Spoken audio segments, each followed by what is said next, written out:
بسم اللہ الرحمن الرحیم۔ السلام علیکم ورحمۃ اللہ وبرکاتہ۔ امید ہے تمام ساتھی خیریت ہوں گے۔ اللہ رب العزت تمام ناظرین کو، تمام محبین کو خیر و عافیت سے رکھے، صحت و سلامت رکھے۔ گزارش یہ ہے کہ یہ جو معاشرہ تشکیل پاتا ہے، یہ کسی نہ کسی کے نظریات، افکار اپنے اندر لیتا ہے، پھر معاشرہ ایک تشکیل پاتا ہے۔ لیکن موجودہ دور میں یہ جو فضا بن چکی ہے سوشل میڈیا کے اوپر، نوجوانوں کی ایک عادت بن چکی ہے، ان کا مزاج بن چکا ہے کہ آئے دن علماء کے اوپر، دینی پیشواؤں کے اوپر، مذہبی طبقہ سے وابستہ ایسے افراد جو لوگوں کی رہنمائی، قرآن و حدیث اور قرآن و سنت کی تعلیم دینے میں مصروف ہیں، ان کو طعن و تشنیع کا جو نشانہ بنایا جا رہا ہے سوشل میڈیا کے اوپر، اور اسی طرح مختلف ذرائع کے ذریعے سے ان کو گالی گلوچ دی جا رہی ہے۔ میرا سوال یہ ہے کہ یہ معاشرہ تشکیل کون دے رہا ہے؟ پہلی بات تو یہ سمجھیں کہ مختلف علماء مختلف نظریات و افکار کے ساتھ مختلف نوجوانوں کی رہنمائی کر رہے ہیں، مختلف معاشرے کے لوگوں کی رہنمائی کر رہے ہیں۔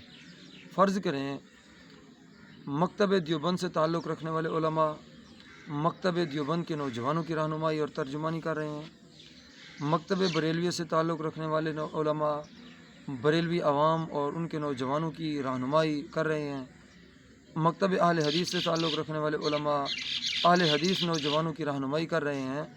اسی طرح فقہ جعفریہ سے تعلق رکھنے والے ان کے علماء فقہ جعفریہ سے تعلق رکھنے والے نوجوانوں کی رہنمائی کر رہے ہیں، اور انہیں ہر مکتب فکر سے تعلق رکھنے والا عالم دین اپنے نوجوانوں کو اپنی اپنی نظر و فکر کی، اپنی اپنی فقہ کی، اپنی اپنی قرآن و سنت کے مطابق جو کچھ ان کی سوجھ بوجھ ہے اس کے مطابق تعلیم و تربیت کر رہا ہے۔ اب میرا سوال یہ ہے ہر مکتب فکر سے تعلق رکھنے والے علماء اپنی اپنی عوام، اپنے اپنے نوجوانوں کی جو تربیت کر رہے ہیں، اب سوال انہی علماء کے اوپر بنتا ہے کہ وہ کس نوعیت کی تربیت کر رہے ہیں۔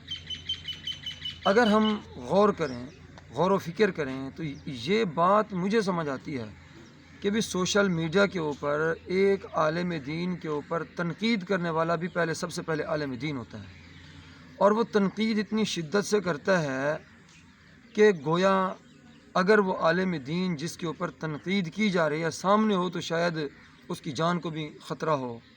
جب ہمارے نوجوان اپنے علماء کو دیکھتے ہیں کہ وہ کتنی شدت کے ساتھ کسی عالم دین کے اوپر تنقید کر رہے ہیں، تو لہٰذا ان کی تربیت بھی خود بخود اسی ترتیب سے ہو جاتی ہے کہ جب یہ عالم دین ہمارا پیشوا، ہمارا رہنما اس عالم دین کے اوپر اتنی شدت کے ساتھ تنقید کر رہا ہے، لہٰذا اس عالم دین نے شاید کوئی اتنا بڑا گناہ کر رکھا ہے جو ناقابل تلافی ہے، یا وہ یعنی کہ اس کا جرم جو ہے، اس کی سزا جو ہے وہ موت ہے یا قتل کر دینا ہے۔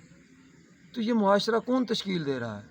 یہ معاشرہ ہم سب یعنی کہ جو سوشل میڈیا کے اوپر آ کر اپنے فین فالوئنگ بڑھانے کی خاطر اور اپنے نوجوانوں کو خراب کر رہے ہیں۔ لہٰذا میری گزارش ہے علماء سے جو سوشل میڈیا کے اوپر بیٹھ کے ایک نوجوانوں کی رہنمائی کر رہے ہیں کہ محبت کا درس دیں، امن کا درس دیں، ان کے اندر حلم اور بردباری کا درس دیں، پیار اور محبت کا درس دیں، تاکہ ہمارے نوجوان پیار اور محبت کے ساتھ آگے اس معاشرے کو بڑھائیں۔ ہم ایک دوسرے کو سلام نہیں کرتے، ایک دوسرے کے ساتھ محبت سے ملتے نہیں ہیں، جبکہ ماضی کے اندر ہمارے اکابرین نے تو اتفاقی طور کے اوپر تحریکیں چلائی ہیں۔ تحریک ختم نبوت دیکھیں، تمام مکتب فکر سے تعلق رکھنے والے علماء تحریک ختم نبوت میں شریک ہیں۔ اگر تمام مکتب فکر سے تعلق رکھنے والے علماء تحریک ختم نبوت میں شریک نہ ہوتے تو شاید ختم نبوت کا بل ہی پاس نہ ہوتا۔ اب اگر ہم کسی معاملے میں ہمیں مخالف جو ہے وہ اتنا الجھا دیتا ہے، ہمیں اتنا آگے دھکیل دیتا ہے کہ ہم اپنے ایک دوسرے کا احترام، ایک دوسرے کی قدر یہ بھول جاتے ہیں۔ لہذا ہمیں چاہیے کہ ہم اپنے نوجوانوں کو ادب کا درس دیں۔ ہمارے اکابرین نے ایک دوسرے کا آراء کا اختلاف کیا ہے، ان کی رائے میں اختلاف تھا، ذاتی کوئی دشمنی نہیں تھی، ہم رائے کے اختلاف سے شروع ہوتے ہیں اور ذاتی دشمنی کے اوپر اتر جاتے ہیں۔ گالی گلوچ یہ کون سا رائے کا اختلاف ہے؟ ایک دوسرے کی ماں بہن کو گالی دینا یہ کون سا رائے کا اختلاف ہے؟ بھائی آداب کے ساتھ رائے کا اختلاف کریں، احترام کے ساتھ ایک دوسرے کو گلے سے لگائیں۔ ہم سب مسلمان ہیں، مسلمانوں کی رہنمائی کر رہے ہیں، کہیں ایسا نہ ہو کہ ہم مسلمانوں کی رہنمائی کوئی غلط طریقے سے نہ کر جائیں۔